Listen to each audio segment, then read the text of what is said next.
26/11 मुंबई दहशतवादी हल्ल्यातील शहीद हेमंत करकरे यांच्या मृत्यूवरून पुन्हा नवा वाद पेटलाय।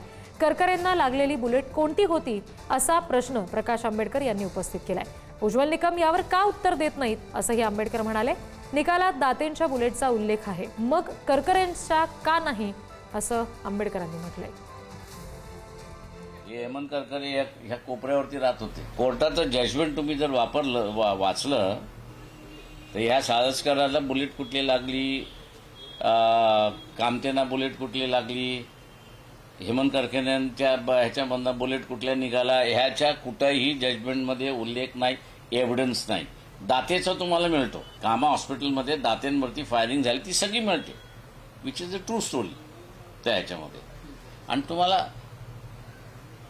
अख्खी गाडी बुलेटनी आहे आणि त्यांच्या बॉडीज मधल्या बुलेट तुमच्या असणाऱ्या जजमेंटमध्ये येत नाही।